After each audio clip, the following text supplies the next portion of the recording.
Well, happy Saturday, SMITE fans. You're watching the EUSCC. My name is Dolson, and Mifflin is with me to talk about the matchup between the Poppies and the Cold Llamas. Should be a good one for us today, Miff.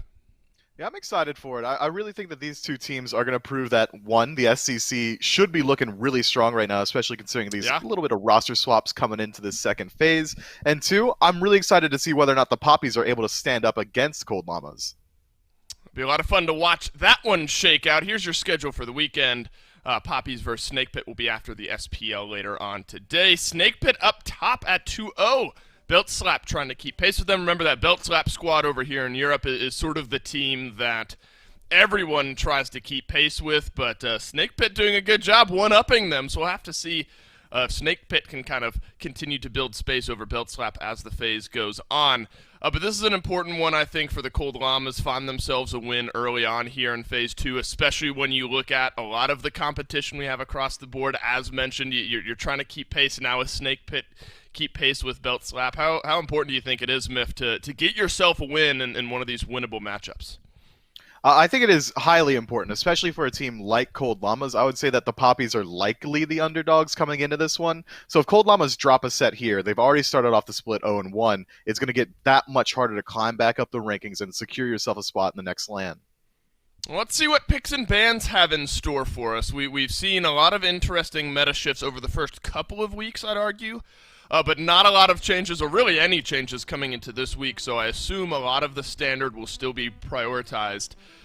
Do you notice at all, though, Mifflin, maybe a difference in jungle priority from SPL tier players down to maybe SCC, SOC? Not a massive gap there.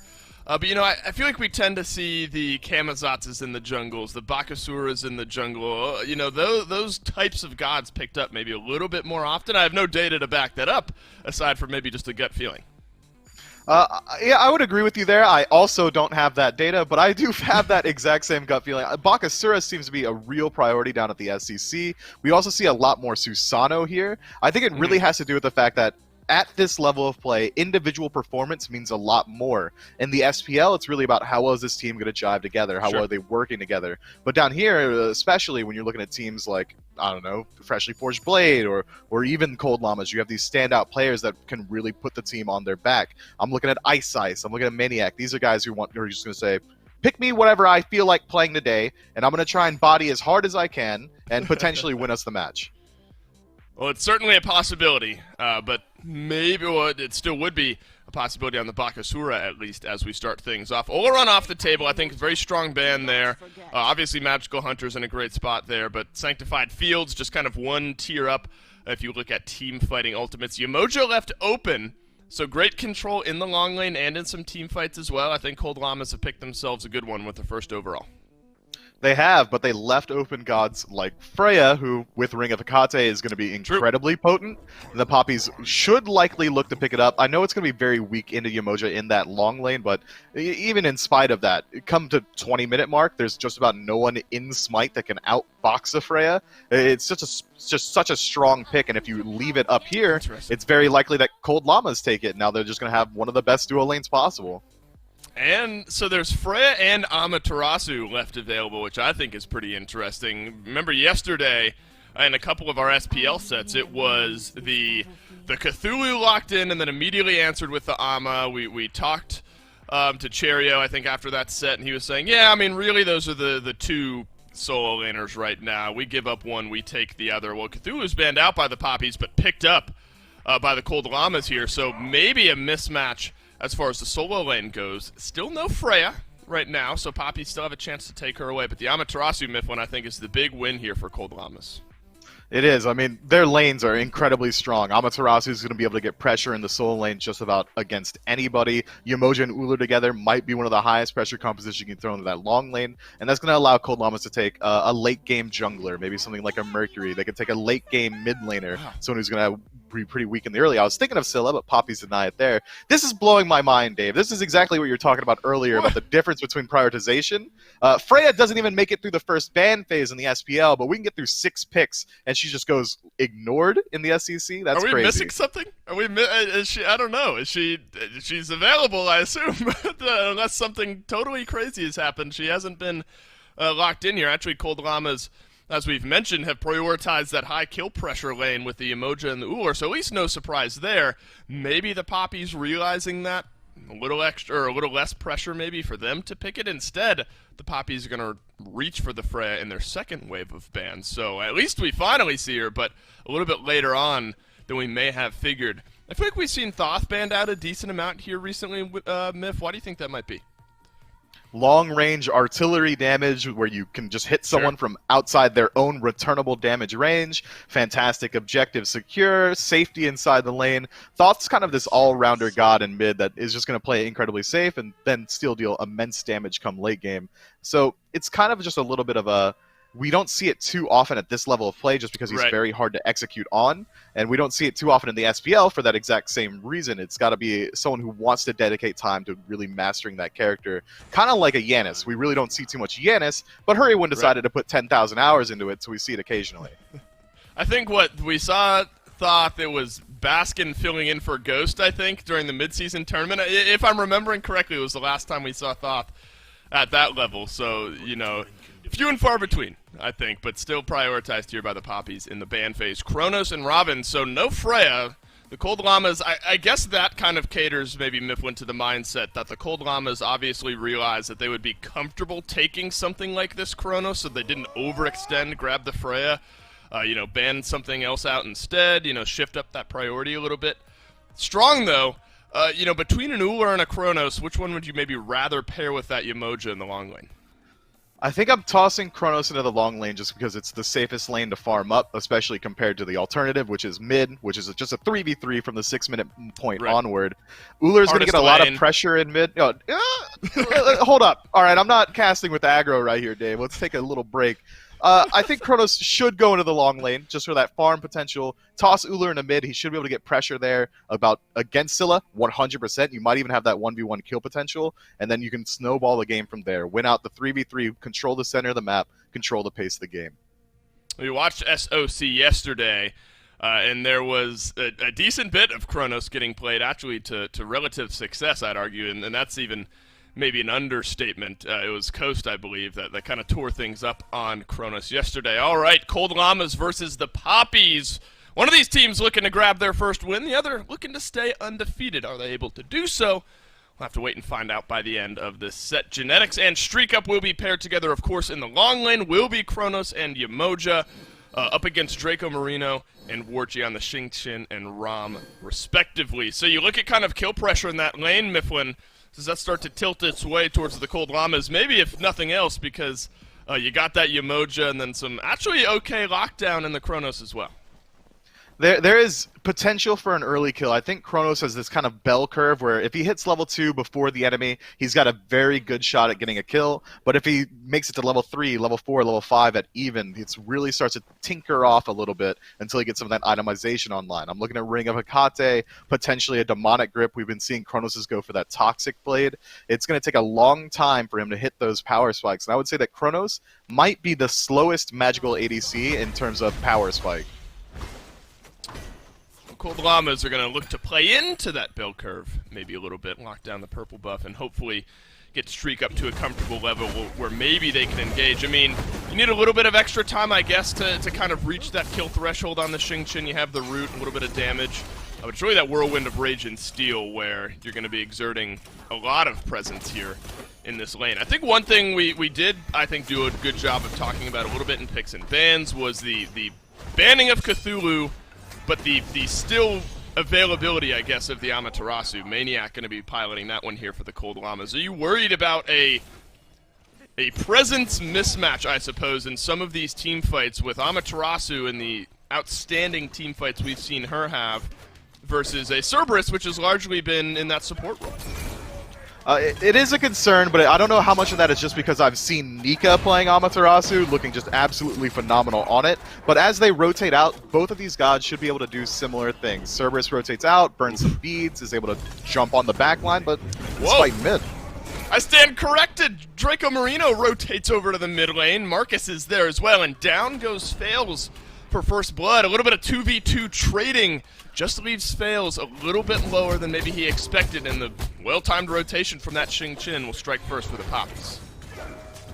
And Marcus in a little bit of trouble as well as the Uller gets aggressive. The dash from Nemesis, she's looking to stick on the fight. Hawk, you gotta land the autos. Plays it well. Oh no, but the Crush will turn it around. Chaos in the first 2 minutes of this game over in Europe. Good pickup there, Mifflin. And now Czechio is gonna get stunned down. Genetics has rotated out from the long lane. Fails, respawns, comes back to mid. 4 kills total in the first 2 minutes of the game. And really, the KDAs are looking somewhat even across the board. An assist missing on Fails and Hawk, but kill death across the board there. Both supports getting involved early. Yeah, the Poppies come out slightly ahead just because of those assists, but it seems like European Smite is mad at us for calling it European Smite. That was a clown fiesta in mid, fighting over just about nothing. No buffs had spawned. The mid camps hadn't respawned just yet. They were fighting over slash lines right there, and neither team's willing to give it up in the early game. 2-2 is where we're standing, and the gold lead really hasn't shown anything. 300 in favor of the Poppies. It's going to be rough now because Marcus is going to have a slight experience lead over Fails, and that's not what you want to see from the late game hyper carry Nemesis over Robin, who should be just popping off at this point. Right, this is exactly what we expect to see from Fails here, and Marcus getting involved a little bit early. It's just a little extra icing on the cake. Golden Blade completed. I think we've had decent conversations around the Nemesis and kind of the build path. You sort of tend to choose to go on her, obviously ability-based and auto-attack-based. I really do think both are viable. It's sort of a it-depends kind of scenario. And if you're looking at the Cold Llamas squad here, and maybe more Mifflin, it depends on what you've already got here on your team, maybe auto-attack or ability-based could work in this situation for Marcus. I think it certainly could. It looks like he's going to lean a little bit towards that auto-attack-centric build, starting himself off with the Golden Blade. Usually if you go for the ability focus, you start with Mace, work your way into Jotuns or maybe a Crusher. Instead, Golden Blade's going to be able to speed up his farm exponentially. Just clearing out buffs is going to go a lot more smoothly for Marcus, but it's going to slow down his power spikes. Next, he might look to move into the Ninja Tabby. Then he's got to go into an additional auto-attack item, potentially even Serrated Edge, maybe Stone-Cutting Sword, and those are pretty expensive items that are going to have powerful stat sticks, but it's going to make it much harder for him to use his abilities in a really impactful way. His auto attacks are going to be pretty hard to land against Cold Llama's lineup. Genetics is going to have fantastic peels. Streak Up's going to self-peel. Hawk's got a stun for himself. Fails can root you off. Maniac's playing the fastest god in the game. It's going to be really hard for Marcus to get a lot of value out of this auto attack-centric build. And you know, kind of on the flip side of that coin, you talk about lockdown and the ability to escape from lockdown, and you really, I think, kind of focus on Czechio out of the mid lane, where Scylla obviously can do it herself. She lands the root, the crush. I'm a monster. You get late game enough, you're basically deleting a backliner. But when you've missed that Sikkim, you're relying, I think, pretty heavily on some of the other teammates that you might have to find some of that lockdown for you. Is that something you think the Poppies have enough of to maybe set up some good fights here for the Scylla out of the mid lane? I think they do. Out of the Soul lane, they've got Cerberus, who's got just great CC and initiation potential. Draco Marino piloting the Jingchen should be able to do the exact same. And having just 2 CC sticks might not be enough, but because Czechio has that Sikkim for himself, there's plenty of opportunity to at least burn off beads and set up for the rest of your squad, and then find the huge, impactful crushes, the I'm a monsters that you're going to need. Right. It's whether or not they can get this Scylla into the mid game, into the late game from a state of even, especially considering both teams showing that they're willing to fight from minute 2 onward. That's right. Well, they've got her into the mid-game, or not even mid-game. We're still early, 5.5 minutes in. About a half level ahead. You imagine Hawk will start to reach that level 7 mark here on the end of the red buff, which he sure does. So, small lead out of the mid lane for Hawk. A small fight going on over in the solo lane. Maniac pulled back. Ultimate used by Creed. Low health, low mana. So no re-engage potential there for Maniac. It's been a lot of kind of tug and pull here out of the solo lane. Haven't seen any kills just yet, but both may be setting up for a jungle rotation. Marcus has the ward down. Poppies do as well. Could be a tier 1 tower dive here. We'll have to see how far around Marcus goes. Fails there, playing defense as well. The Robin's going to spot out Marcus right around this corner. The double dash away. Good defense there from the Cold Llamas. That was well played from Fails. He started to rotate over and he realized that one Icreed had spotted him out on a ward, so he has to disengage himself. But this fight in mid, Genetics, you're in a little trouble, bud. Draco Marino tries to use the ultimate there. Genetics looking to disengage himself. It's going to be the River's Rebuke. Crashes down. No members of the Poppies in the middle of it. to be swayed out. Teleport being channeled over into the mid lane as well. So one extra member. That's Creed back into the fight. Genetics on the front line, but nothing comes of it. Creed TPing into mid opens up the opportunity for this blue buff invade, and it is going to go through for Maniac. That's tough. Creed was pretty much dominating that lane, and one mistake loses him out on a pretty substantial blue buff in the early game. Surprised Cold Llamas maybe don't get a little bit extra aggressive there. You know Creed doesn't have his ultimate. Marcus not really in a spot either to fully re-engage on that fight. But I guess that's sort of a moment, Myth, when you get the blue buff, we got out alive, let's not push our luck all that much further. You haven't really had a chance to check on the long lane in a while. Actually, most of the pressure has been either mid or on the opposite side of the map from what we've seen. A slow build-up, a one-level lead, really in both roles here. Genex has found himself in mid more times than over in long lane. But Warchi, you know, I guess all things considered, Myth doing a good job of keeping up, maybe depending on the way the wave is pushing, just a level, maybe half level behind. It is tough, though. You don't want Warchi behind at all, especially against a magical ADC like Chronos. He doesn't really hit his power spikes too hard. Sure, he's got decent trade potential, but Warchi should still be able to win out in 1v1 engagements. You gotta make sure that this Chronos isn't allowed to free farm. He's one of the slowest starting magical ADCs, but it doesn't mean he's going to be weak in the late game. He's incredibly strong. He might be one of the hardest hitting, especially towards these objectives. If he gets into a tower, he's going to be swinging for 400. He gets to the 17-minute mark. Cyclone Spin has shown us that that's potentially a solo Fire Giant. I mean, you can't let Streak Up farm up for free, and with the Poppies and Cold Llamas putting so much emphasis on this 3v3 in mid, that's exactly what's happening. Streak Up's been left largely alone. Warchi playing this ROM is a slightly less aggressive hunter than you'd like to have into a 1v1 engagement, so he's just going to be allowed to sit there and farm up his items. Yeah, I guess it's kind of been this interesting balance, like who the onus is truly on to push this early game, and maybe it's just different, I guess, depending on what side of the map you start to look at, because obviously I think to that point Cold Llama's happy to let Streak Up just sit down here and farm and, you know, just build up the build, the gold lead, whatever it may be. But kind of on the flip side of that coin, maybe you want Fails to get involved a little bit earlier on, because Marcus is going to be scaling maybe in that matchup a little bit better into the late game. So I think it is kind of an interesting dynamic, Myth, you know, depending on what role you're looking at. Maybe you want one thing or another out of that role. Genetics, though, you do like him moving forward. It's going to force Chekio out of lane. There was a small advantage there, level-wise, XP-wise. Forcing that Scylla out of lane is going to be a little bit of breathing room for Hawk. It is, and it makes up for this positioning advantage. Fails already tries to position her on the red. They don't have the timer on it, but forcing out the enemy mid laner means that you can at least try and move up or go for a Gold Fury. And it's Chekio still returning from base. Marcus close, blinks forward. Cold Llamas take it down. Unsuccessful steal by the Poppies. That's really the first large gold swing we'll see in this game, Myth, when even kills a couple of minutes in, 2 for 2 across the board. Now it's this Gold Fury spread evenly across the 5 members of the Cold Llamas that'll maybe buy them a small advantage here in the early. It's already looking really good for Cold Llamas, but Draco Marino wants to clear something back. Hawk forced to use the beads. That's a nice engage, but you have to shut him down now. Those beads are going to be down for the next 2-3 minutes. You got to get in there, make sure that he's not allowed to just play it safe, because as they stand, how the map state is, Cold Llamas can just continue sitting under their towers, farming up. The only real objective available to the Poppies is Pyromancer, and even then, taking it out there, call it a trade with Gold Fury, the Cold Llamas are still going to come out ahead. That's right, there was a small engagement there between solo laners just kind of poking and prodding at one another. A 1-level lead for Creed out of that solo lane. I guess you'd call that a win, especially when we know what Amaterasu can do as this game goes on.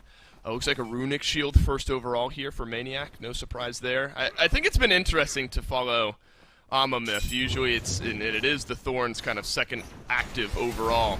Just the way that we've seen her sort of come into the meta as I guess a solo carry is kind of a way to word it. I mean, I look at the set we saw yesterday. She was soloing Phoenixes, soloing objectives, just diving into the back line. You know, those types of things sort of reserved for maybe more assassin types, but Amaterasu may be in a spot to be one of those do-it-all type gods, and not surprising that she's been prioritized here by the Cold Llamas. You know, I think to speak to your point there, we also saw her prioritized in the jungle at the beginning of Phase 2 That's when true. Golden Blade was at its strongest. She is a god that can get involved on her own. And if you want to talk about yesterday, I know exactly what you're hearkening to, and that's Nika, right? And I could talk about it forever. I mean, a 1v4 Phoenix defense, a 5-man stun, Pyromancer steal, and that's all afforded to him because Ama is this strong god who's got the ability to disengage a fight after she uses the ultimate because her dash is so strong. She's also one of the fastest gods in the game because of her first ability. She's got self-sustain in the kit, damage mitigation on her too. I mean, this god's got literally everything you need, and it looks really strong out of the soul lane.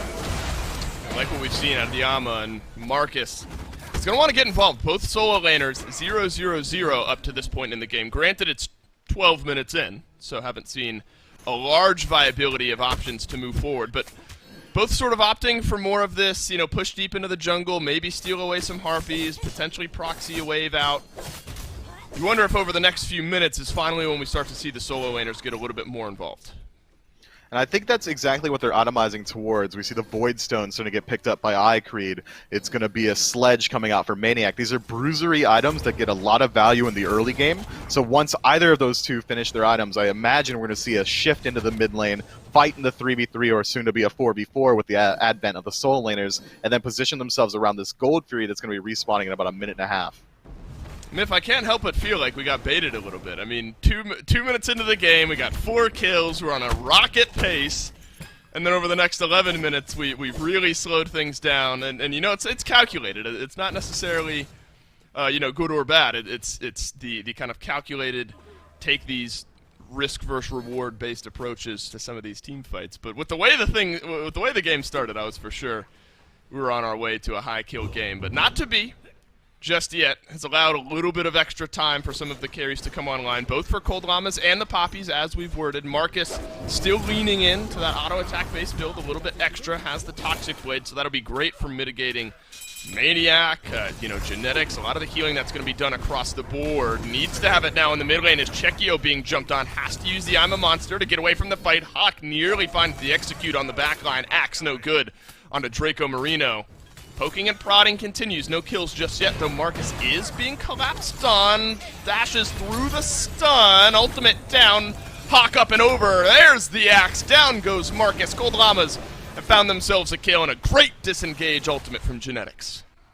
Yeah, if there was ever any reason to, or anything I could show you to display why you can't allow a Kronos to just free farm in a lane, that's it right there. He walks up behind Marcus, finds the stun. The stun itself did about 40% of Marcus's health bar. 3 auto attacks afterward for 250 apiece, did a ton of damage as well. I mean, all we needed was for Hawk to move up, land an axe, and land an auto attack to finish off that kill, and Shriek Up does it all relatively for free. Finally loses it out on the beads once Draco Marino rotates in.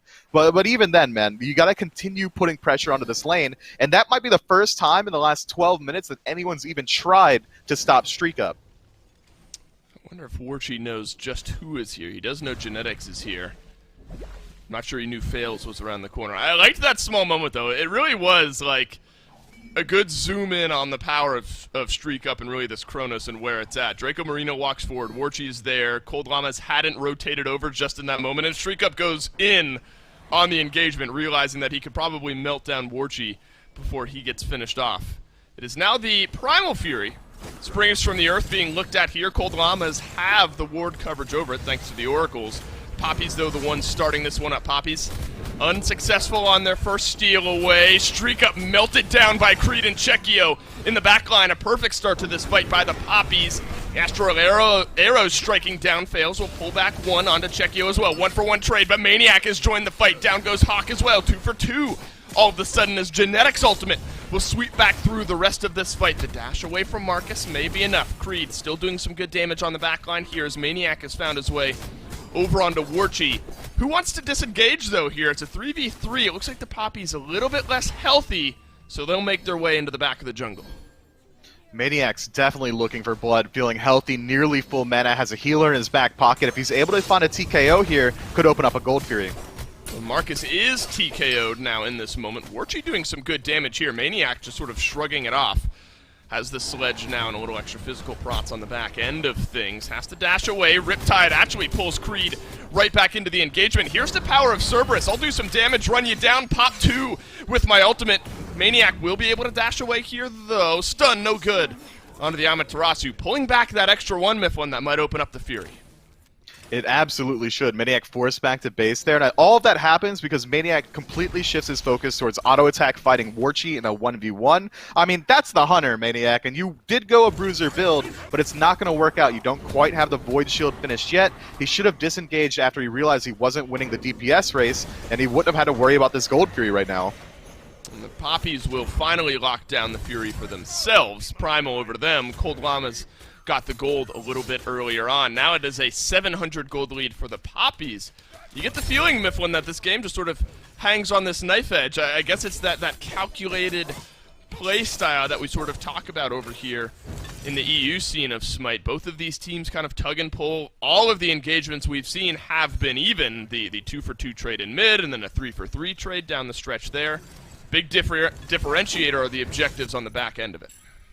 I agree completely. Dave, if you want to hear my secret to figuring out who I think is going to win any one of these EU SCC games, this is exactly it.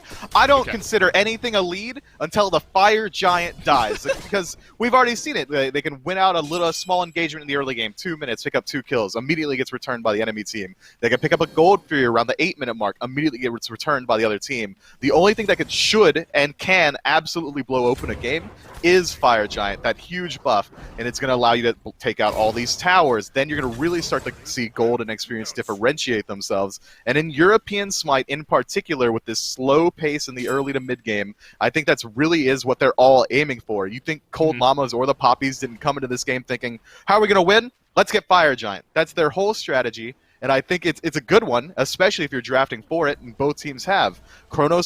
Streak Up on Kronos is going to move into the Fire Giant and blow it up. Poppies drafted around auto attackers in the jungler and inside the hunter role, putting a standard hunter there with a fantastic confirm inside of Chekio. It's all for Fire Giant. Fire Giant being fought around right now. Draco Marino realizes just how much damage Shriek Up can do. We're a Wind of Rage and Steel. Dazzling Offensive, though, will counter that one out thanks to Maniac. Pyromancer finally goes down. That's the space that an Amaterasu will buy you. The rest of the Poppies have to back off. Warchi pushing down the long lane right now. Creed finally falls. You wonder if this is maybe a sneaky FG call? Tier 2 tower still being looked at by Warchi. And if Warchi continues to push and Cold Llamas do go for the Fire Giant, Warchi has that knowledge. He might be able to swing a Phoenix. Marcus has to blink through the River's Rebuke here. FG down 10% HP. Still being pulled now by the Cold Llamas. Marcus dashes his way through. Poppies take it away. Cold Llamas, they lose the Fire Giant, and they might end up losing their left side Phoenix as well. Draco Marino trying to disengage from the fight, fails. Has a good bit of damage, but the Xing Chin double bounce gets him out. Maniac finally gets rid of Marcus. Chekio will dash his way away beneath the tier 1 tower. Titan pulled by regular minions, so not all that much there. But ultimately, the Poppies steal away the FG. Might lose it on 3 out of 5 members, but a big win nonetheless. Huge win, picking up a Phoenix as well. Draco Marino could die here. It doesn't really matter because Cold Llamas have no objectives to go to afterward, but Maniac just misses the entire ultimate. Draco Marino's out. I don't know, man. It's been tough sledding here for the Cold Llamas. They wanted that fight. They won that fight. They just got the FG taken away. A small silver lining there, getting rid of Warchi at the end of it.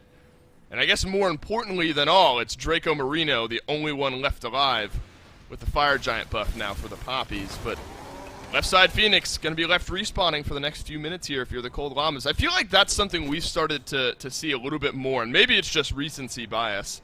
But we saw that yesterday where the ADC of one of the two teams just kind of says, all right, listen, you guys fight, you know, if you can slow things down, whatever it may be, if you can just delay, I'm going to knock down both towers and maybe get a Phoenix here in this lane. That's exactly what Warchi does. And then maybe you just say, all right, Miracle Steal, and if you get it, great. If not, we at least got a Phoenix. And luckily for them, Miracle Steal does come through. And you know what, Dave? That might be the one way to disprove my original thesis. The Poppies do get Fire Giant, but it only lands on one member, so we're still looking at a relatively even game state, despite the fact that there's one Phoenix down. I think Cold Llamas, with their draft, are very confident in being able to push down this left side and take a 5-on-5 engagement on the enemy towers, so they could just continue to push down left and contend with these fire mini waves as they come, and not really have them flood into the base. Or if the Poppies want to, they can use their slight 2,000 gold lead to start group up on the right side of the map or even the middle of the map. Force Cold Llamas to respond to your own aggression and allow these fire minion waves to slowly work themselves towards the enemy Titan. Looks like the Cold Llama's looking to fight. Warchi has to use the ultimate to stay alive, but there's a double stun as he crashes back down to earth. But look at the damage Marcus is doing. Melts through fails. The Poppies have that gold lead now. It's a double kill suddenly for the Nemesis as Maniac has found his way into the backline, but this Amaterasu won't be 1v4ing as Warchi picks up the kill. Well-timed Oni Fury for the Poppies. Bad to worse if you're the Cold Llamas. Yeah, things aren't looking good. And Cold Llamas executed on that fight in the jungle really well, especially Hawk. I gotta shout him out. Warchi early cancels the ultimate after 2 shots, just hovers for a second to really desync the timings, and Hawk was still perfect with the axe toss. They just didn't have the damage to follow up on it because Cold Llamas weren't nearly as grouped as the Poppies were. And now, your team's dead. Tier 1 tower in mid's falling, Tier 2's going down as well. It's probably going to be about 15 seconds left on Maniac respawn by the time Poppies get to this Phoenix. I mean, good luck, Cold Llamas. It's going to be tough. Genetics doesn't have the River's Rebuke here. Draco Marino catches so much damage, though, from Streak Up, who's now being run down. Aegis used, fails, picks up the kill onto Warchi. Mid lane Phoenix gone. Cold Llamas moving out of their base here. Low health bars to capitalize upon. Creed will use his ultimate here, pulls him back in, can't get the kill onto fails. Instead, Shriek Up continues his onslaught on the right-hand side of the fight. It's a Phoenix defense, but there are fire minions pouring onto the Titan. Middle Phoenix is down. Poppies may be happy with the way that one goes, despite losing a couple members on the backside. No, Poppies are grinning ear to ear 100% because what are Cold Llamas going to do now? Take down a Tier 1 tower, maybe a Tier 2 tower. They're not going to get any more than that. Potentially the Pyromancer, but by the time Fire Giant respawns, all of the Poppies should be up and available to defend it or even aggress on it themselves. Left side Phoenix does respawn for the Cold Llamas, but it's weakened. Middle Phoenix, potentially one of the best Phoenixes to take because it's the hardest to siege in the game. That's going to be dead for a long time. Meanwhile, Cold Llamas are going to have to contend with these fire minion waves while the Poppies position around Fire Giant. I mean, they have to be happy with how that went. I think so, and it's going to be the Fire Giant fight now. We're barreling towards your prediction here, Mifflin. In the next 30 seconds, maybe, and potentially likely, could decide the way the game goes. More and more of these fights starting to become just a little bit more lopsided, not quite the even trades that we saw earlier on.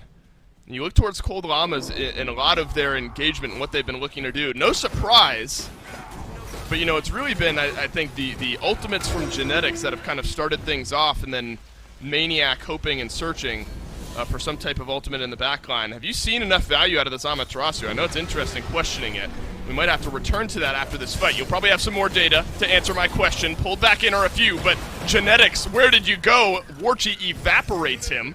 Is now Maniac at half HP, won't be able to find value as he's going to have to leave this fight. Poppies find a pivotal pick as the Fire Giant just respawns. So we didn't get to see much from Maniac there, to harken back to your question a little bit, but I think a lot of the issues we're seeing from this Amaterasu this game is that she completely dedicates herself to this bruiser build. She's not got that much damage, she's not got that much defense either, so she's kind of sitting in this in-between state, this uncanny valley of am I a tank, am I an assassin, I don't really know. So he's not able to find the 1v1s against enemy carries. He's not able to deal enough damage for them to really care, and he's also just squishy enough that if anyone hits him, he could very easily lose his life. Maniac is going to have to find some impact on the next fight. No contest from the Cold Llamas here. Left side Phoenix has regained half of its HP. Tier 2 tower is going to get taken down here by the Poppies. But an interesting scenario when this mid lane Phoenix is down and you have the left side Phoenix down to half HP Myth. I guess you can kind of throw some interesting splits there. I mean, specifically because they're on the farthest opposite side. You can force the Cold Llamas into the weirdest possible scenarios on the defense. They can, but I think that the Poppies' draft is really going to require all 5 members to really see fruition. If I were to send anyone to split push, it would likely be the Nemesis, but Nemesis doesn't really have the best 1v1 on the planet to Streak Up or Hawk if they decide to send him into the engagement because of the CC coming from Uller and from this Chronos is going to make it so much harder for her to get any value out of her 3. If anything, Marcus goes to split push the weakened Phoenix, and then Cold Llamas sends Streak Up himself, And that's kind of value in of itself. If the Poppies are able to strip away this Chronos from the actual core of the team fight, he's their strongest absolute piece, but he's also the best piece that they can use to stop Nemesis's push. So, you know what? I think you're right, Dave. The Poppies should absolutely split it off and just hope that they send Streak up. Hey, I just threw a dart at a dartboard there, and I connected this time around, so good for me, as the Poppies are going to split up just a little bit here. It's Creed over in the mid lane. One more is with him. Looks like Marcus is there as well, as the mid lane Phoenix will respawn. So the two lowest Phoenixes being looked at here. Streak Up, though, has gotten rid of Draco Marino just a little bit too far forward from the Poppies. Warchi, though, trades one back. It's the ultimate out from Fails as Creed moves his way back in. Mid lane Phoenix gone. Left side Phoenix soon to fall as well. In goes Creed. Genetics is going to get pulled back into the front line here. No follow-up on that one. Marcus, he's found Hawk, though. 3 members of the Cold Llamas looking at him. Is he going to get the kill and get out? It looks like it. Big win for the Poppies. But Streak Up's damage has been shown in full swing there. Every single person he connects an auto attack onto is losing 10% of their health, maybe more if he's already got his second ability channeled. It looks like Cold Llamas are able to fight in if they're able to just secure their Titan a little bit, get one more Phoenix up, regroup. They might be able to fight into the Poppies despite this huge deficit. I mean, just take a peek. They already reflected one of the pushes. Draco Marino still respawning. That's right. It's been, you know, not fun to watch if you're Draco Marino, but I guess it's been kind of the situation that Sheng Chen is in, where you kind of have to jump up and in, and you're looking for these squishy targets with your Whirlwind of Rage and Steel, because you have to be on top of them.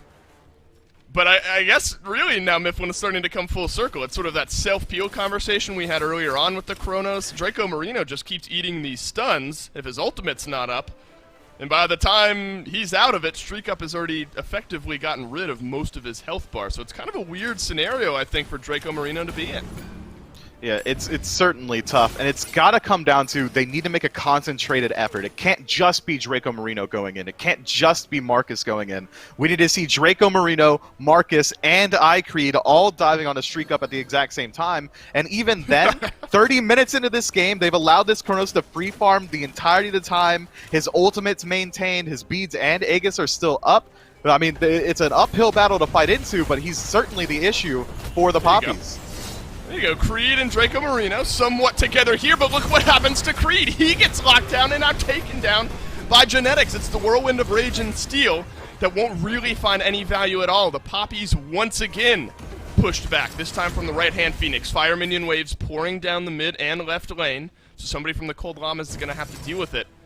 But that's all it took, Mifflin. One kill onto Creed, and Cold Llamas have some breathing room. They really do, man.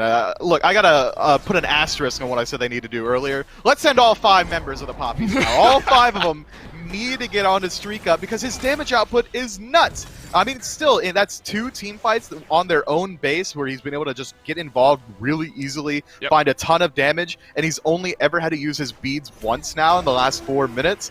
His beads are down. That could spell danger for him in the future, but he still has that ultimate. He still has Aegis. He still has all these resources available to him that the Poppies haven't been able to address. He's done about 6k damage in the last 5 or 6 minutes. He was right around that 10k mark when the left side Phoenix was being pushed at.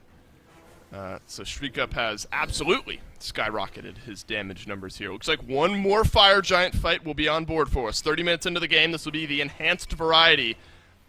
You do have 2 Phoenixes down, though, so I guess the onus now is on Cold Llamas to get the waves into a position where you can leave your base for a minute to maybe contest the Fire Giant, but I don't think that's going to be the case here, Mifflin, especially with the speed the Poppies can finish off this objective with. They got a Primal Fury a few moments ago. Free FG once more over to the Poppies.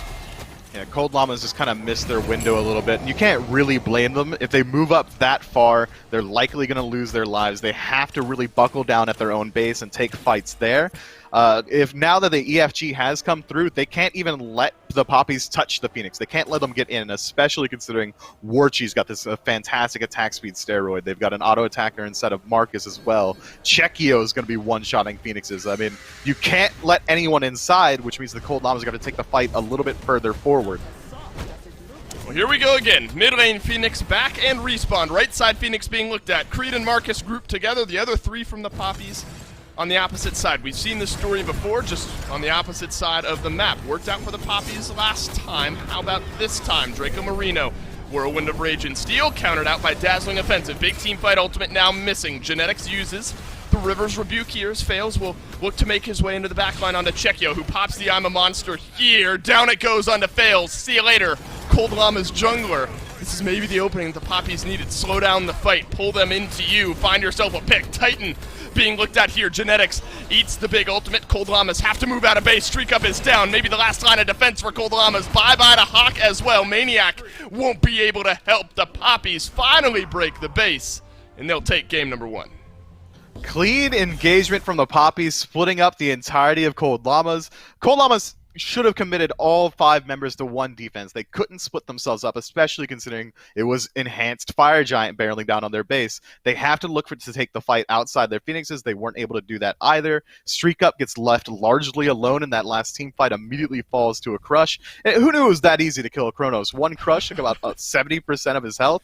The Poppies look really good, but a lot of it comes off the back of a Fire Giant steal, a cheeky Phoenix kill in the early game. You can't really rely on all those things to establish yourself a lead, because for the majority of this match, it really did look like the Cold Llamas were in control. Right, and you know, I think that's kind of the conditional nature of this Scylla that we've talked about. You know, no need to pile on Chekio. He's got 15,000 damage, which is good, but that's like mid-table as far as this game goes. And it really shows you once that crush finally landed, then Streak Up was in a really awkward spot. So if it's not self-set up, what can you get from the rest of your team? Wasn't comfortable enough to really find those on a consistent basis. Really, this Mifflin, I think, actually 19 minutes in. Remember, Cold Llama is heavily in control. They were winning all these team fights. Maybe that Fire Giant steal is really where things turn around.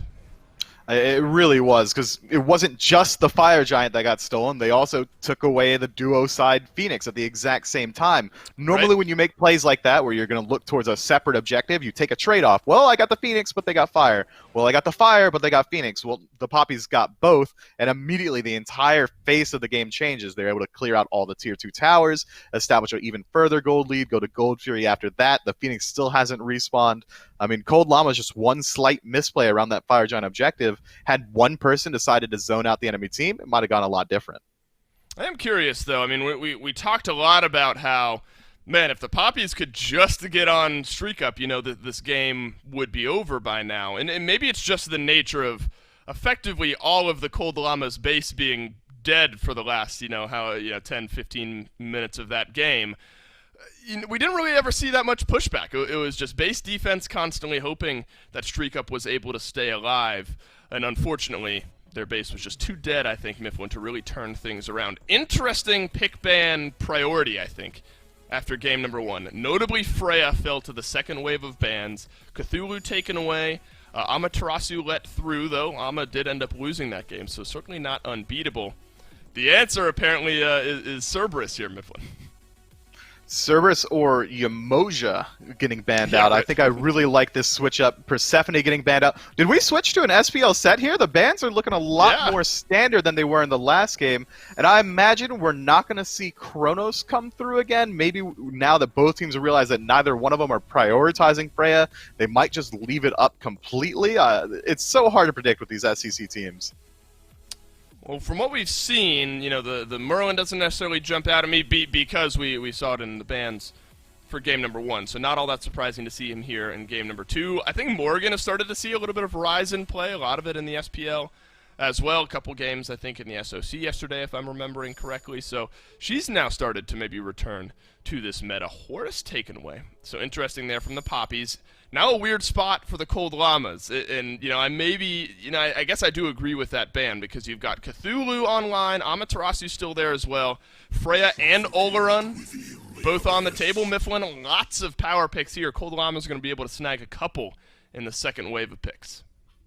Look, I'm not sure where Cold Llamas are going to decide to go, but with both Freya and Oleron available, you could very easily take both. Oleron's a pretty strong mid laner. Freya, potentially the best duo laner in the game. I mean, Oleron's got the best teamfight ultimate, full stop. Sanctified Field is a no-play zone for the enemy team. You get knocked up in there, well, you're going to die. You get stunned in there, you're going to die. But instead, Cold Llama's going to go for the Nemesis. That's a clean pickup. Oleron likely going to go into that duo lane. I like what we're seeing here. I'm sad though. I did. You brought up maybe Oleron and Freya, and I was licking my chops. I was hoping we would see it. Might see him on separate teams, or I guess we could still see him on the same team, but at least not just yet. Nemesis, I think, a strong pick there to pair with the Oleron as well. Sobek banned out in game number 1, left open here in game 2, swept up swiftly by the Poppies with their second overall pick here. Talk about a Cthulhu Sobek Cupid. Annoying, I think, is what comes to mind here if I'm playing against it.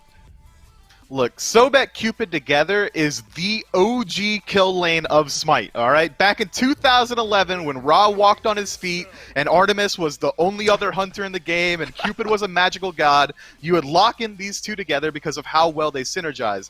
Pluck into the Heart Bomb, huge kill potential. Pluck into a Fields of Love, huge kill potential. If they get away from that, I mean, Lurking the Waters has a slow. You have sustain in both of these gods. Sobek with a self-sustain, Cupid with the hearts. This is a fantastic lane, but it might even potentially be Sobek in the soul lane. Toss a Cthulhu into that support role. Have them work together like that. I mean, the Poppies have a very versatile draft so far. Cupid could even go mid, man. I don't know. Lots to look at with their last 2 picks here. I don't know. I think we've seen enough data from Cthulhu in the solo lane that Cthulhu support, I'm not saying it doesn't work. I'm saying I think Cthulhu is just so strong in solo that's where he should be. I think he gets a little online a little bit faster. We had a conversation on the SPL waiting room, so go watch one of the old episodes if you want to hear us hash that one out. We will have to wait and see where this Cupid ends up going. Cullen now locked in for the first time in the SCC Phase 3 over here in Europe. Mifflin, what do you make of the solo lane pick?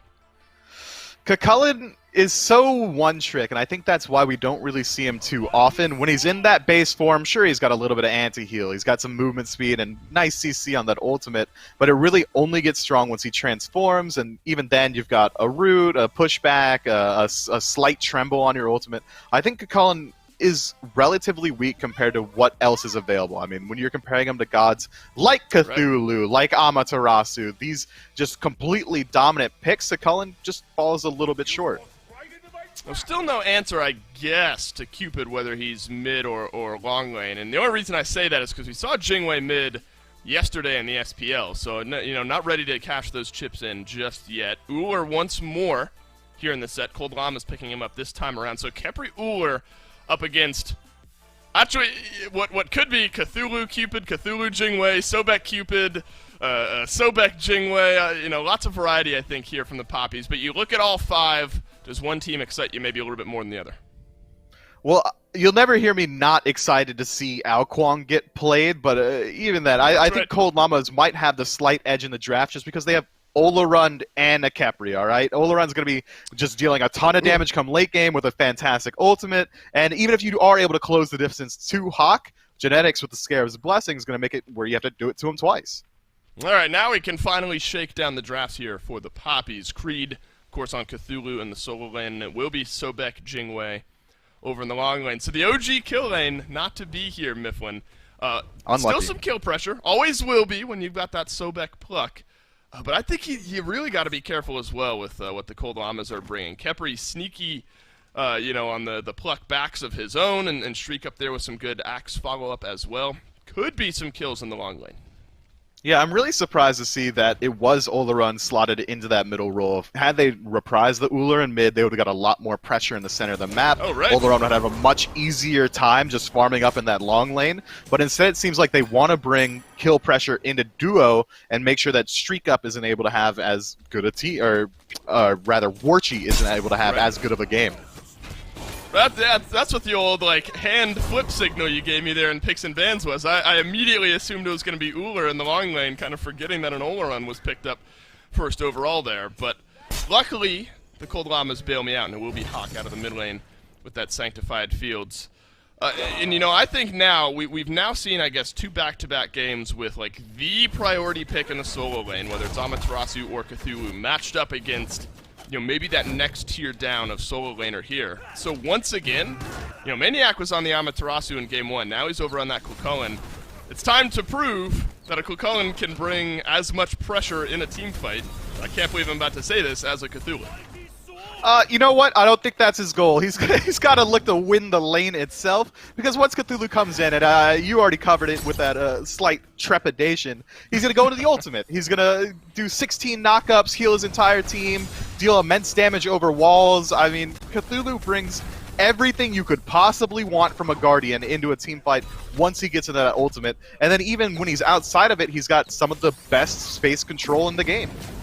It was right around this mid lane, Mifflin, remember, in Game 1, where the 2v2 just got kind of both teams somewhat low. Early rotation from the supports set up the kill. Won't be there for the Cold Llamas, as Draco Marino and Warchi have kind of fully pushed in that wave. So if anyone's going to rotate early, it'll be Draco Marino. But maybe not this time around. I think it'll be kind of interesting to watch Marcus specifically on this Ao Kuang as well as this game goes on. Saw him in the SPL, I believe it was Scream, who picked him up. Interesting build choices, I think, from what we've seen so far, but it looks like Hecate for Marcus is going to start things off.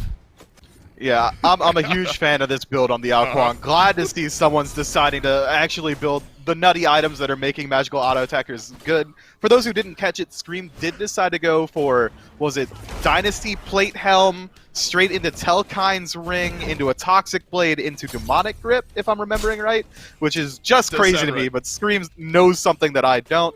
Instead, it does seem like we're going to see Marcus go for that more standard Ao Kuang build, straight into Hecate, likely Lifesteal Boots afterward. And then you could even shift your focus, go into Typhon's Fang. Don't really fully dedicate yourself to that auto attack-centric build, and play him more like the assassin that he is. Have to slow down Fails as well, and really, it was, you know, kind of flip-flop here, where Fails was on this or Marcus, excuse me, was on this Nemesis in Game 1. You saw the power of the Nemesis there towards the end, a couple times just running down the back line of Cold Llamas. Not all that surprising, I suppose, in the grand scheme of things. A little rotation over, though, from the long lane to the Oracles here. Warchi and Draco Marino have kind of consistently kept Genetics and Streak Up pushed back underneath their tower, and if you're ever able to do that up against Nuller, I think you'll be happy. Creed, had he landed that root, might have found himself an early kill onto Maniac. But the bullying, I guess Maniac hasn't had to go back yet, but also doesn't have teleport, so a small moment here where Creed can actually pull a small advantage here in the long lane, or short lane rather, Miff. Take a peek at Maniac's build. That's kind of smart, going for the Stona Gaia immediately, but let's hold that thought as Marcus is getting caught out in the jungle and Fails finds him. Yeah, but Creed is here as well, and he has his ultimate now. Marcus back into the blue buff pit, so who gets the kill here? Will it be Genetics for the moment?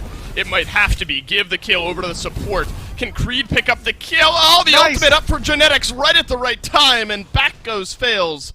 Well executed there by the Cold Llamas, picking up first blood. Man, if Genetics isn't there, I mean, the return kill was almost guaranteed for Creed, but they get a little bit over-aggressive. Draco Marino has shown up as well. Seems like Genetics and Maniac are willing to back up a little bit. I really love this Stona Gaia pickup, man, but I'll hold my thought. That was nearly a pluck over onto Maniac. Yeah, but Mifflin, look at, you know, kind of what's been caused here. It's teleport picked up from Creed. He's got back to lane. It's just now a 1-level differential, but until a few moments ago it was 2 levels already for this Cthulhu. You're going to need the Stone of Gaia and all that utility it brings if this Cthulhu starts to build on this lead a little bit extra, at least from what we've seen early on here. I'm going to just wait out my thoughts to see if any more comes of this one. Hawk and Genetics both looking at Draco Marino. There's the pluck back, Sanctified Fields, but countered out by Draco Marino's ultimate there. Damage is going to get the job done here, not CC. Fields of Love from Chekio as the rotation complete from the Poppies Hunter here. Creed taken low, no ultimate to save the Cthulhu. This time around, Genetics scurrying away. The double knock aside from Creed is there, and Marcus will find a kill to put the Poppies on the board, but Fails has the damage to knock down Creed once more. Chekio doing his best to kite backwards. Heart Bomb won't get the stun this time around as Fails was able to walk away. 1-for-1 trade on the back end of an early fight. Man, it really seems like every single time when an early engagement happens in this set, they're going to hang out just a couple more seconds, and then whichever team lost the initial engagement is immediately going to run back to that spot and try and drag something back themselves. This time, Cold Llamas do pull ahead of just a little bit, 2-1 against the Poppies.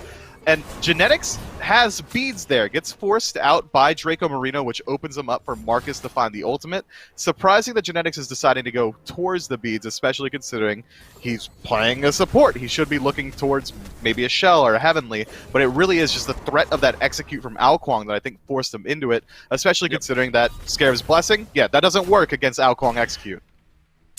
It's a good point there, Mifflin. It's always interesting to watch kind of the counter picks to some of those ultimates, and Alkwang definitely one of them to Genetics. So you'll have to pick those targets properly as the game moves on. We did see a little mid laner involvement there. Chekio, Hawk, both rotating over Sanctified Field. It was the first thing to start it off, and now the mid laners are going to get involved once more. 3-man rotation over to the mid, and Hawk will pick up another kill here. Fails Genetics, the 2-man roam, enough to pick up a kill on a Draco Marino.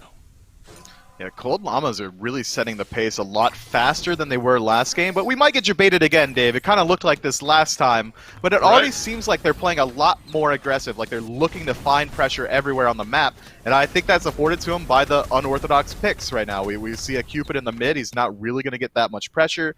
Normally, when you slot Olaron into mid for yourselves, you're usually willing to just give up pressure in mid because his laning phase isn't that strong in the early game, but matched up against a hunter like Cupid, they're able to fight in quite easily. Well, Draco Marino hasn't, I don't think, quite found the early pressure that you'd want here on on a Sobek rather. Genetics has picked up a kill. Granted, that one was gifted over towards him, and then an assist a little bit later on.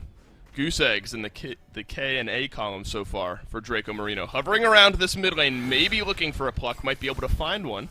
Rooted down by Genetics here this time. A small engagement as fails as ulted Marcus. This is a lopsided fight until Draco Marino grabs the pluck, but there's the pullback from Genetics as well. Marcus out of the fight for the moment. Maniac is going to rotate over from solo and maybe pick up the kill here. Blink away, and it looks like Marcus is out of the engagement. Creed has used his ultimate here. 4 members of the Cold Llamas in. Streak Up is going to rotate over soon enough as well, and Creed being identified. Sometimes it takes all 5 to get rid of a Cthulhu, and sometimes that's not enough. Draco Marino is there for the final pluck away, and he will trade out his life for his solo laner as Hawk will finally pick up the kill. Man, that's pristine support play from Draco Marino. Just goes in there. He knew he was dead. The second he committed to his one, he knew it was over for him. Lights out. But keeping your solo laner alive is going to be huge. You want to maintain that lead on one of your most impactful roles. And now iCreed still maintains a 1-level lead over Maniac. Maniac does drop a kill there on Marcus. Wasn't quite able to find his 3 or his 1. Marcus commits to using the blink to escape out of a sticky situation. The Poppies are kind of getting outpaced right now. 1,000 gold lead in favor of Cold Llamas, without a single objective really being looked at. And take a peek at the ward coverage right now. Good God, I don't think I've ever seen that many this early on. Yeah, and it's, you know, kind of deeper on the Poppy side of the jungle for Cold Llamas, at least near the red buff. One just timed out. But kind of safe around this Harpy and kind of on the backside of their own jungle there, because, you know, maybe that shows that the Poppies, at least on the right-hand side of this map, have rotated a little bit quicker early on to the blue buff side, maybe looking for invades, but it's been the swift answers really from the Cold Llamas, the fast rotations that have been there. It's kind of one guy for the Poppies poking in versus the Cold Llamas rolling out as 4 and turning around some of these kills. You know, I was thinking to myself, which team really is going to scale better into the late game? And it's not often that you can say Alkwang's going to get outscaled, but with an Olaron, with a Nemesis, with a Khepri come late, Cold Llamas have a fantastic team fight, and I think the Poppies need to look to get aggressive. They need to have Draco Marino constantly in mid, and it seems like they do keep the OG kill lane. They just kind of shifted the goalpost a little bit towards the center of the map, because this Sobek hasn't really gone back to duo a single time. Right. Yeah, they've left the long lane alone. And I guess, you know, maybe if we want to look at sort of that specific micro environment over there on the long lane, you look at Streak Up, you look at Warchi. I suppose if you're the Poppies, not that, you know, Uber gets worse somehow as the game goes on, but if you're the Poppies, maybe you're thinking, all right, we'll just let Warchi farm up because he's going to maybe outscale Streak Up on the other side, and a sneaky Gold Fury. Well played there by the Poppies, despite being behind kill-wise. I've now pulled about 100 gold lead. That's pretty good for him, but it's going to take a little bit more because I am still wildly concerned about what this Olaron is going to do in the late game. And I'm glad you bring up the dual lane. Yeah, 2 kills already? Rough. It's surprising to me that Streak Up is behind in this lane. Warchi playing the Jing Wei wouldn't really scream to me that he's going to be able to bully out Streak Up, but it seems like the majority of the time, Warchi's been able to keep him on that tier 1 tower line. Here comes Marcus, the blink through onto Streak Up. There's the leap used, has beads used. And that's enough to keep Streak Up alive this time around. Like the presence there from the Poppies, we can get a kill on Warchi. We're going to be happy about it. Fields of Love trade for Sanctified Fields. Fields galore in the mid lane. No kills, though, and maybe you're a little bit happier, actually, if you're Chekio, getting that cooldown, big cooldown, maybe the most important cooldown off of Hawk. It's certainly going to be huge, but it's not a dedicated kill death sentence for Hawk now, because he still has genetics on this Capri, hanging around with Scarab's Blessing. You're going to have to burn through both and some relics before you're willing to really commit to this Ola run. Draco Marino is going to move in as the double stun from Chekio will connect over onto Hawk and genetics. Marcus hovering close by. Cold Llamas, they've moved back some of those wards. Remember, they were kind of arcing over the red buff side, and now they're more on their own side of the jungle, sort of across the board. Poppies responding in kind. Streak Up now. I wonder if there's an opportunity, Mifflin, for maybe a return gank at some point here. We saw the Ao Kuang move its way over to that long lane. Beads and Leap get used. You wonder if Streak Up now is in maybe a little bit of extra danger, hence the ward coverage of a return gank here for the Poppies. Look, when beads are down on a carry and you're playing Ao Kuang, I get tunnel vision. I go red in the eyes. I start bulging, dude. Like I gotta get involved. It's exactly what you need to do, man. You gotta get over there, look for it, and it's especially considering the fact that supports haven't been rotating back in a duo lane. Streak Up is left alone on an island, makes it a very juicy gank target. We'll have to see if they're able to capitalize on that up to this point. What have you made so far of the solo laners here, Mifflin? The Cthulhu, tried and true. We've seen plenty out of it. Maybe we haven't seen enough yet to really make a decision on it, but has the Cucullin made his worth at least up to this point in the game? Well, considering Cucullin's been behind the entirety of the match, I really don't think we're seeing too much greatness from him, but he also hasn't been able to rotate out yet. He hasn't made his way into these team fights. He hasn't been able to do what Cucullins do best, which is zoning and sitting on a mage backliner, but the Poppies don't have one of those. Instead, they have a Cupid in mid, and I'll be interested to see how Maniac decides to play around it, whether or not he tries to completely zone out Marcus instead, but he doesn't win that 1v1. I don't think he wins a 1v1 against Cupid either. He's just got to play around the rest of his team. I think it's really going to be Maniac and Fails roaming around together once the team fight phase starts up. Well, the answer, Mifflin, to an earlier question on if Marcus would return long lane was yes. Draco Marino trying to get on the board for the first time this game. Ultimate used by genetics and Fails as well. Down goes the Sobek, and Cold Llamas will pull back another kill here in the mid. Tough game to be Draco Marino. Yeah, he's not having a good go of it. But a couple of his deaths have been, for good causes, keep his teammates alive. But sometimes he is just kind of falling. It's not looking good. But I understand what he's going for. He's playing Sobek. He's got a Cupid in his lane. He knows that he's likely going to get his entire team's going to lose the scale battle come late game. So he has to look for these cheeky plays in the early. He has to look to get aggressive. And even being 0-3, he still has an XP lead. He still likely has a small gold lead, so he's able to play around with his time a little bit more. And you kind of get this intangible, and maybe it's a little bit more concrete than I'm thinking. You look at that mid-tier 1 tower, the Cold Llamas mid-tier 1 tower. That thing is one wave and a couple of auto attacks away from being the first tower to go down here in this game. So despite a 5-for-1 kill lead and effectively a 300 gold lead here for the Cold Llamas, the pressure is there for the Poppies. It's just making use of it that we haven't quite seen on other parts of the map. Genetics does not have Scarab's Blessing, but it is Sanctified Field used by Hawk here as he will retreat back near the gold totem, pop the money button for good use on the back end of things. Maniac has rotated, Creed has as well. Double knockup for the solo laner of the Cold Llamas. Marcus trying to get away, gets a little bit of a heal here. Creed is able to support his jungler to the best of his abilities. Disengage really from both sides here. Marcus all the way in the backline. Tier 1 tower dive, execute. Down onto genetics, no Scarab's Blessing to save him this time around. Draco Marino trying to sidestep Hawk just a little bit here. Fails has gone back in, and Fails has gotten the kill onto Marcus. Wouldn't you guess it, Mifflin? Another 1-for-1. Man, I love the play from Creed there to keep his jungler alive. The healing, the knockups to make sure he's able to just position around that backline and find the Ao Kuang ultimate onto the Khepri. Opens up the tier 1 tower in mid as well. That's going to be a huge bastion of safety loss for the Cold Llamas, and with Gold Fury respawning soon, it's something you're going to want. It's going to be the Oni Fury this time around by the looks of things. Poppies, remember, kind of snuck away that first Gold Fury without much of a response by the Cold Llamas. It's really been these fights and maybe an overextension from one member of the Poppies that have gotten the Cold Llamas the kill lead up to this point. But the full 5-on-5 team fight, at least the one that we've seen, was a 1-for-1 trade. Might see another here over the Pyromancer. Started up by the Poppies, but slowed down as the Cold Llamas return to the battle.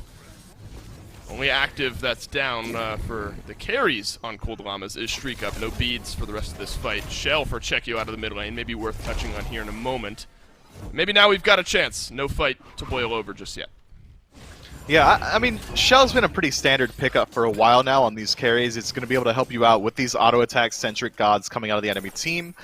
Fails, Hawk, Streak Up, all these guys are going to be looking to one-shot you with auto-attack, so might as well pick up Shell, be able to move around, help out the rest of your team as well. Cold Llama's getting the aggressive positioning around Gold Fury, likely going to go down for free. It's the old Pyromancer for Fury trade that we see here. Fails, wants to go back in, but Checkio will drop down the Fields of Blood. You have an airstrike if you're Warchi, and you're going to use it to get away alive. Streak Up has found the stun onto Checkio, but enough sustain out of the mid laner will keep him in the fray. It's an interesting call there from the Poppies. They're just going to leave Marcus over on the Pyromancer, send the other 4 to maybe find a pick. Sometimes it's kind of all 5 on one team on the Fury and all 5 of the other on the Pyromancer. But it's ultimately an Oni for a Pyromancer is the trade. Yeah, Cold Llamas come out ahead there 100%, but allowing Marcus to free farm on that right side of the map seals away the blue, gets a solo lane wave as well. Allowing this Ao Kuang to find a ton of farm is going to be hugely impactful. He's 2-2 compared to the 3-0 from Fails, and he's about half a level down at this point. But that's absolutely fine. He should be able to outscale individually this Nemesis. It's about how well he's been able to perform into the entirety of Cold Llama's draft. Hawk on this Ola run is going to be very hard for this Ao Kuang to close distance on. Ao Kuang blinks in or uses 1 to close gap. Immediately Hawk's going to drop the Sanctified Field, use a knock up at his feet, and disengage himself. From there, you have to see Marcus either commit to the beads or disengage himself or just lose his life if he doesn't have his relic available. There's really no safe target for Marcus to be looking at, short of Maniac potentially, but Maniac should be playing around his team every step of the way. Oh, you remember kind of the last fight, Marcus was immediately pushed out, and it was finally the Cold Llama saying, all right, the more important fight is elsewhere. Leaving Marcus alone allowed him to wrap around Genetics, so it's kind of just the nature of the situation that allowed him to get the execute onto Genetics beneath that tier 1 tower. So look for more viability in returning team fights here. It's Fails, moves in, drops the ultimate. Maybe a big piece of utility lost here, Mifflin, but you got to admire Fails and the way these Nemesises are playing over the last few weeks. The run-it-down mentality is, if nothing else, fun to watch. He's always looking to drop that ultimate, man. It seems like it's how they've been engaging every single fight, because it's such a low-cost investment, right? You use the ultimate from a range, oh, well, the fight looks good, I'll go in now. Or I drop the ultimate from a range, it doesn't look so good, I'll leave and try again when it's back up. It's just such a safe tool to use that you don't really feel too bad when you're dropping it. You know, I think we've talked a good bit about the junglers and kind of relative impact they've had here. We've touched on the soul laners a little bit as well. Creed is going to move into sort of that bruisery, decent bit of damage out of the Cthulhu as well. It's kind of the relative value, though, I suppose, of what we've seen from the Scarab's Blessing versus the Sobek, and, you know, it's kind of an ad nauseum conversation here maybe, but Draco Marino 0-3 has found a couple of plucks, but largely countered out by Genetics. So, you know, I'd argue, and you know, I don't think it's a wild statement, that the Cold Llama support has found a little bit of extra value from his pick 19, almost 20 minutes into the game. Yeah, I think we've only seen 2 or 3 Scarab's Blessings so far, and already Genetics is 2 levels down, despite having a much better slash line, dying way less often, actually having some assists. That's true. But Draco You're right. Marino has maintained this lead the entirety of the time. I don't think either support's really having a fantastic game this match, but it's going to come down to, once these team fight phases really start up proper, that's where we're going to see the relative value of either one of these picks. And I think Draco Marino coming in with a lead might skew it a little bit in his favor. Right, it's the mistake, really, that I just made of kind of looking at KDA and the way the last few fights have gone instead of maintaining relevance in a slower-paced game. We're going to heat things up a little bit, though. Draco Marino looking for the pluck onto Genetics. Creed is here as well. For the moment, looks like a 4v3 fight that the Cold Llamas are going to be in the lead of. Marcus has to back off. Warchi does the same as well. Maniac going to run down Creed, but the disengage potential just as good as the engage potential on this Cthulhu. A 3-man knockup. Suddenly the fight might be over until Draco Marino goes back in, finds the pluck onto Maniac. There's the stun. Scarab's Blessing down, pulled on back. Is that Cullen? Can he finish off the kill this time around, though? Creed sure thinks, though. Finds the stun.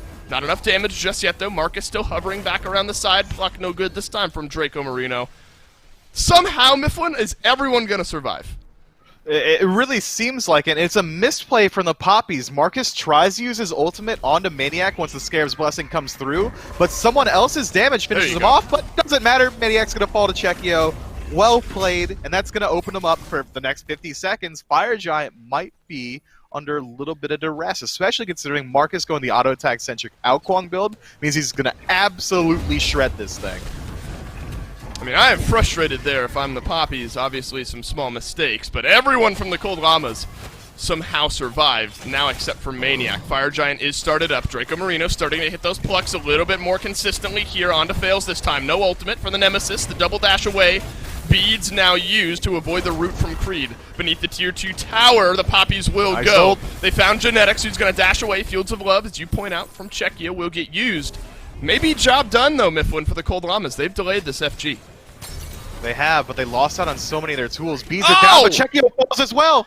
Hawk, nice from the back line. Goodness, that is a lot of damage. I didn't expect that. Chekio sure didn't either. Shell was available. May have saved his life there. Pyromancer looked at. Poppies will take it down. They lost Chekio in the meantime. Maniac now back at respawn. So really the grand scheme of things here, Mifflin. 1-for-1 trade and a Pyro over to the Poppies. Small win, but with Chekio dead for the next 30 seconds and Gold Fury alive, mid-wave pushed up. Cold Llamas could go for the tier 1, potentially a tier 2, and then fall back to Gold Fury, and there's not much the Poppies are going to be able to do. Yeah, right, in the grand scheme of things, it's now the Cold Llamas that have tilted things back into their favor. Creed's still here. I don't think you sell out your life for a tier 1 tower at this point in the game, but it looks like the Poppies may be electing to do so. Sanctified Field drapes over Creed, and that's a free kill. Not enough time to use that Cthulhu ultimate, and right over to the Fury, Cold Llamas go.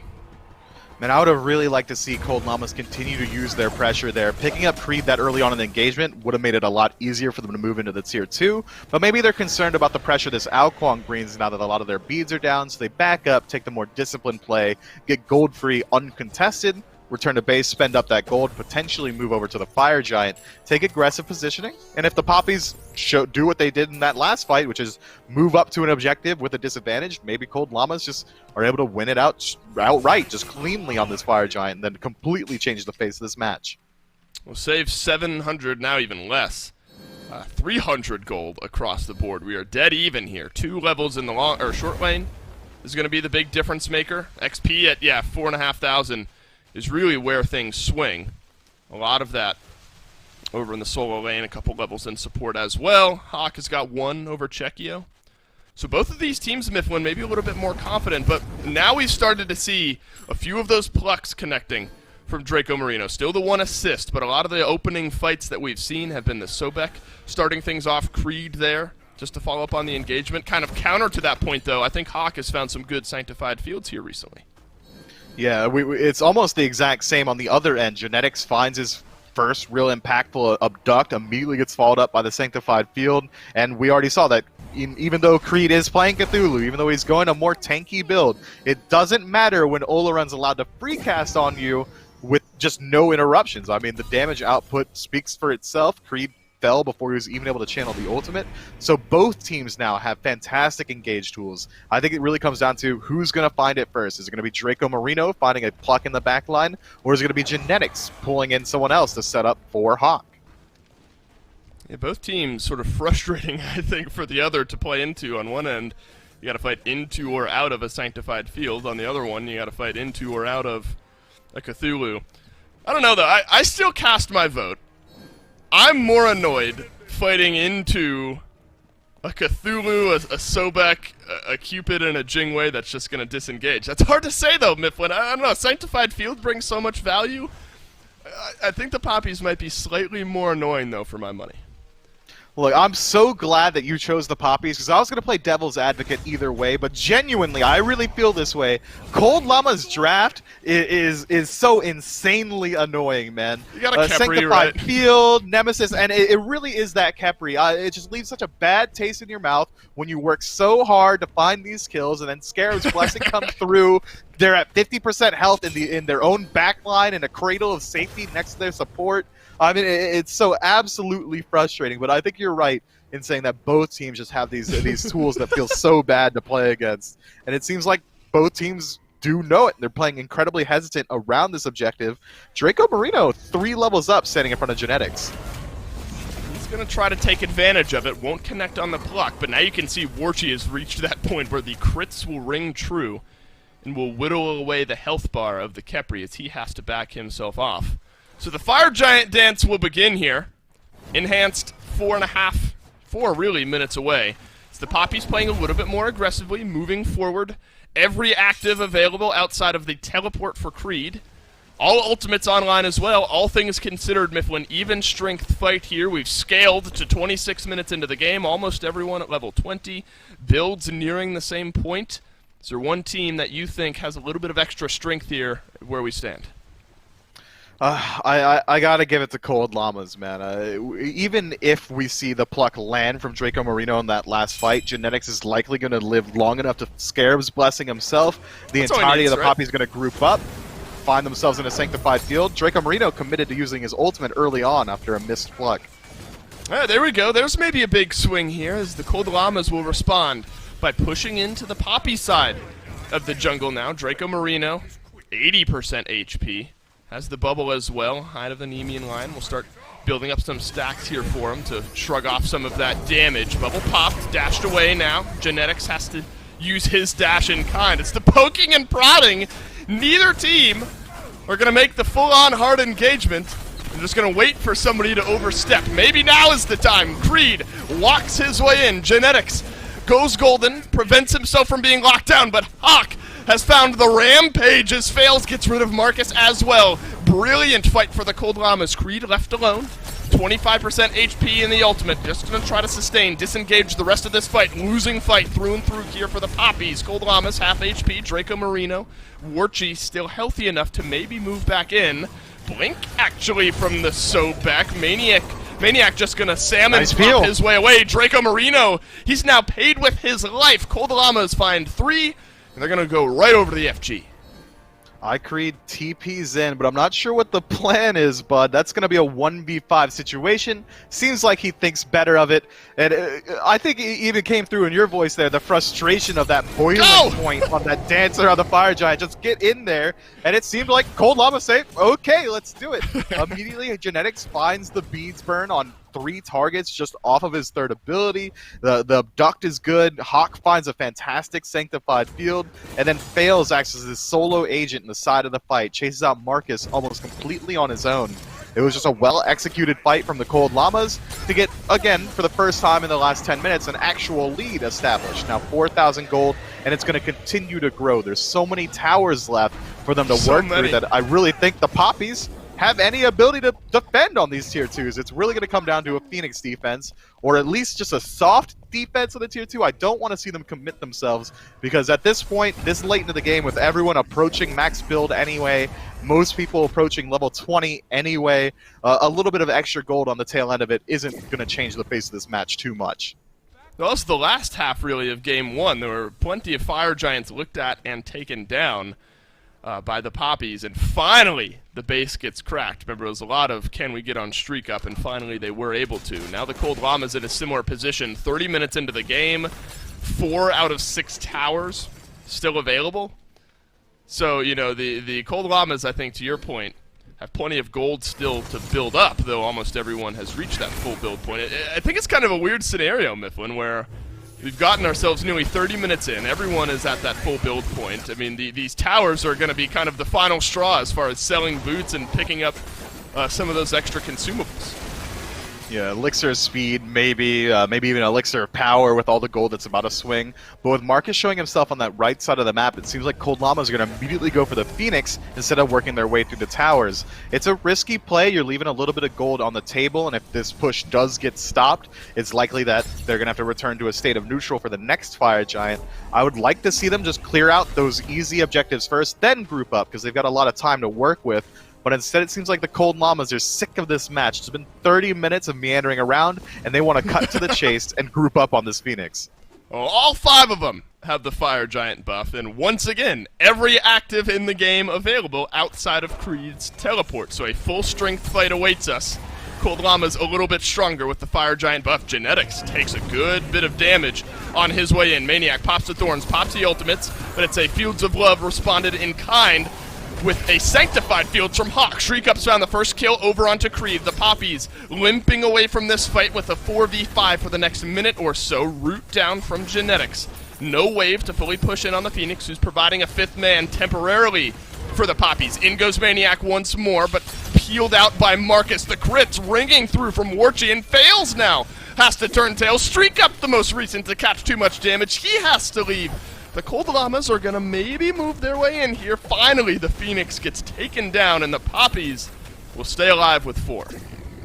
Look, Creed is just playing way too far up in these engagements. That's twice now he's moved up, wasn't even able to get off his ultimate, immediately dies to Sanctified Field on its own, essentially. I mean, Warchi, whoa, that's pretty far up, bud. There's 5 dudes there, be careful. This guy's crazy, man.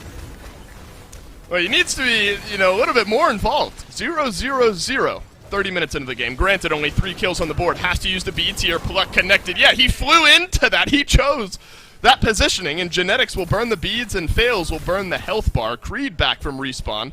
Big stun from Chekio. Now the mid lane Phoenix will be danced at 4v5. Minions pouring into the left side of the map. Creed jumped on by Maniac here. Or it's Chekio, excuse me, the one being leapt on. Maniac plucked on back. Chekio's got some good damage here. Look at what Creed is buying, though, on the front line, and it looks like that's enough to force the Cold Llamas back. Yeah, Fire Giant just wore off, so instead of sticking around in a fight where they don't have an absolute advantage, they're going to back up a little bit, reset, use this time that Warchi is respawning to position around Fire Giant. Pick a Pyromancer, go back to base, get some ward coverage out, reposition for another dance. They've already taken the hardest to take Phoenix, or the hardest to defend Phoenix, that is, for the Poppies. They have to contend with fire minion waves on the opposite side of the map as the actual Giant. It's going to be very hard. Marcus is going to have to be over here largely alone. I'm not even sure if the Poppies are willing to step up to Fire Giant, but you know what? I think they should. We've already seen now that their defense isn't nearly as strong as the siege from Cold Llamas, so let's go ahead and try and remove that factor immediately. Yep. Can we watch Marcus auto-attack for a second? I'm sorry, that's just absurdly oh, he's going back to base. Bummer. All right. That was just disgusting attack speed. Very funny watching the Ao Kuang kind of flail around there for a second. And shows you that he can do damage if he's able to find his way into the back. But what we were worried about has started to come to fruition, where this Ao Kuang just hasn't had the cleanest engage potential, I guess, out of what Fails has maybe had up to this point. The dash in, 5-0-7 compared to a 2-3-0. I mean, definitely a tilting of the scales out of the jungle. Let's see how those KDAs stand after this fight, though. Fire Giant started, Fire Giant stopped. Maniac is going to dash on through onto Marcus, and it's the jungler for the Poppies left running away from the fight with 10 HP. Creed, kind of secondary support through and through so far this game, is going to have to use his ultimate defensively as well. And Fails really isn't even doing that much damage there. He gets the full-on Dragon Call channeled onto Maniac in that fight and drops him to 80% health. That's not what you expect to see from Ao Kuang. Big Sanctified Field from Hawk in the back corner of this jungle. Fails has found maybe the roundabout rotation. Shriek Up gets rid of Marcus. 5v4 for Cold Llamas. Won't push the fight any further. Instead, they're going to turn around to the Enhanced Fire Giant. As they absolutely should, and it shouldn't be that hard for them to confirm here, but it seems like the Poppies aren't willing to let it go just yet. Marcus is dead for the next 40 seconds, and Cold Llamas are very willing to take this fight. Creed is going to poke down a little bit of damage. Fails has found Warchi, who's going to have to move his way away. Shell picked up for himself as well as the bead, so no Aegis for either of the carries for the Poppies. The auto-attack pressure prevalent, and upgraded shells will certainly limit that a decent bit. Fire minions, as pointed out by Doug, moving into the Poppies base here.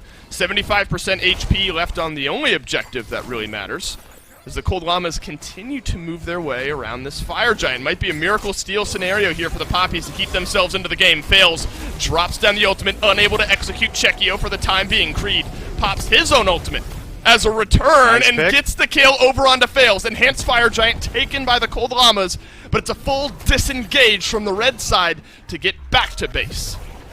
And the left side Phoenix for the Poppies is respawned as well. Only one Fire Minion wave left up. Oni Fury should likely go the way of the Poppies, largely uncontested. This is going to be a hard siege. Now, Fails doesn't have Fire Giant himself, and it's only 4 members alive for the next 40 seconds. Poppies might even be able to take a tier 2 here if they so choose. Here we go. Oh, come on! Attack the oracles! I mean, there's, you know, we see it with the magical hunters, and like, you know, they're swinging. Here we go. Look at him go! God, that is... Dude, you see it with the magical hunters, but like, it's, you know, it's just they're throwing out projectiles. There's something about swinging the sword that unnaturally fast that's just tickled me for some reason. But I think that's, you know, a good point to a larger conversation that we've seen continued attempts, Mifflin, for Marcus to move into the backline of Cold Llamas, but it's been unsuccessful for the last, what, 25 minutes of this game. 10 minutes in, he had a couple of kills. His kills and his assists have stayed the same. He's just been getting killed off in these fights. Difficult for him to find value on this jungle pick so far. Yeah, I would really like to see him shift up his build a little bit. Get rid of this Toxic Blade, move it into Telkines, get some more flat pen in your build, maybe even potentially switch off this Spear of the Magus and go into Obsidian Shard or even a Soul Reaver, so that you don't have to be looking at that backline, you don't have to be looking to kill them, and instead, when you see people like Maniac step up to you, you're able to return your damage in spades, actually be a threat to the front line of the Cold Llamas draft. That's where the value of this Ao Kuang could come through. But instead, it seems like he just wants to continue looking to kill out the backline. He's going for that high-risk, high-reward play of continually trying to find Hawk or Streak Up, and it just hasn't worked out in the last 20 minutes. Well, map pressure and enhanced Fire Giant buff are the only difference makers here in this game. Maybe boots on a couple of members still standing. Level 20 for everyone, full build for everyone.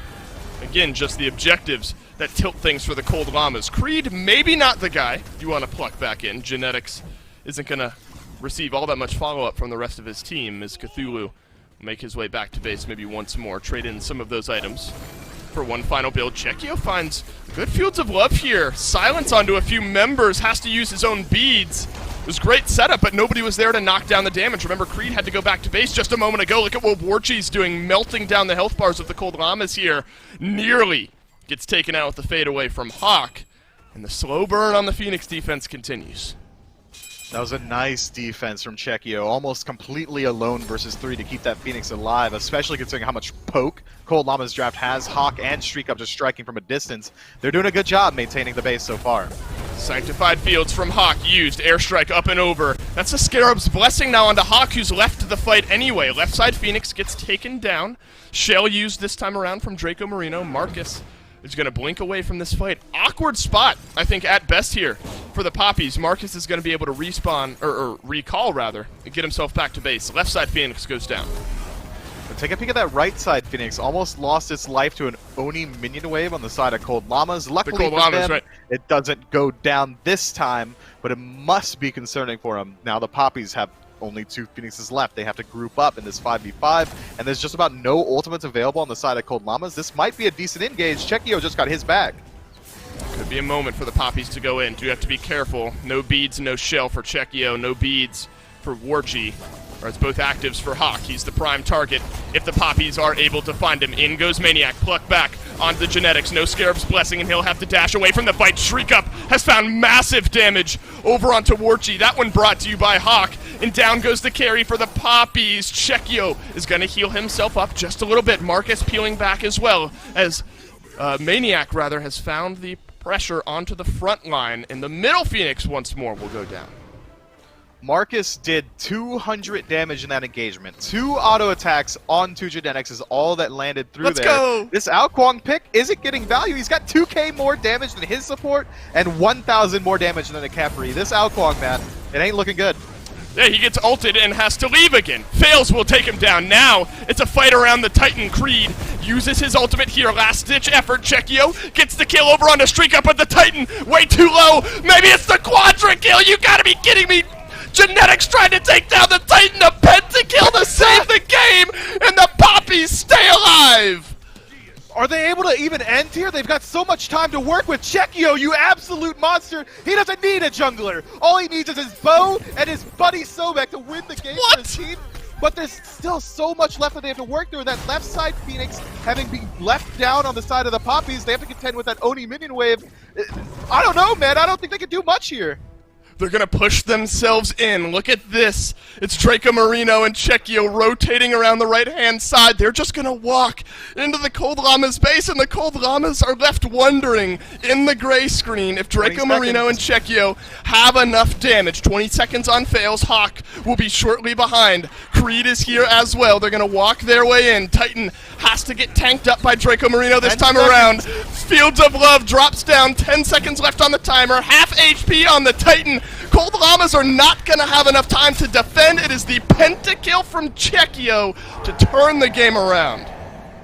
Look, man, I mean, that's all you could ever want from your mid laner, all right? Chekio, you just secured yourself job security. You're never getting benched. Not a single time in your life. It's never going to happen. It won't even be a conversation. Marcus was a non-factor in that game, and Chekio says, you know what? I'm not going to game 3. I want to win right now.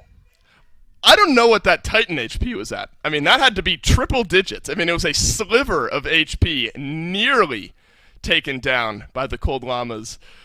Unreal, man. The way that game turns around there towards the end, they are on the back foot. The Poppies are on the back foot the entire game. The entire time. All the way until the Titan. The most important objective, they are still on the back foot. And you know, when we say, hey, all it takes is a pentakill to turn a game around, I guess that's what it means. Of the 6 kills Chekio got, 5 of them were underneath his Titan at the closing moments of the game. Creed and Marcus had 3 kills combined. I mean, the Poppies were losing this game through and through. But my God, Mifflin, I don't know. This is hard to break down because ultimately it's just a pentakill that saves the game. Chekio versus the world, man. I mean, the entire time, Cold Llamas were in control. Yeah, I mean, and the body blocking for the rest of his team to make sure the Titan doesn't take any more damage. Cthulhu with the knockups, it all just lines up perfectly. This is clean play. Oh man, and fantastic recognition from the Poppies to realize they could win the game from that position. I mean, that's tough stuff, man. Yeah, that's brutal. That's brutal. This is a team, you know, that had been looking for a win coming into this week. Started off 0-1, now 0-2. The Poppies, remember, finished second in that mid-season tournament. Or I had things flipped around, excuse me. So the Cold Llamas now drop. Poppies grab themselves a win here so far. An absolute blast to watch here over in Europe as things even up in that 3rd to 4th place spot. Belt Slap versus Snake Pit. That'll always be a fun matchup to watch. Poppies get to go up against Snake Pit, so you win 2-0 here on the back of a pentakill, and your reward is going against the 2-0 team at the top of your region tonight after the SPL, so make sure to keep your eyes on that one. Belt Slap is going to try to keep pace after that one at 9 p.m. later on tonight. That's it, though, for the SEC over here in Europe, Mifflin. We got the SPL coming up here later today in... what time is it? 2:32, 28 minutes away from the SPL. Radiance Obey, Sanguine, E-United. I think my eyes are on that second set. Sanguine stumbling here as of late. E-United looking for a little momentum as well. They're 0-3 to start off the phase. 2 teams, I would say, in desperate need of a win. I would agree, but my eyes are obviously on the Radiance Obey set, man. I mean, look, I've made no qualms sharing this. I'm an Obey fan, and I think they have a lot of potential as a squad. And even recently, if you take a peek at their Twitters, if you've been watching their streams, these guys are looking more and more confident every single day. I mean, we can't sleep on that matchup. Well, Mifflin, 28 minutes till the SPL becomes 27, and I will not take up any more of your time, folks, at home. Go grab a snack. Make sure that seat, ideally a Maxonomic seat, is nice and comfy. The SPL continues in 27 minutes, so stick around.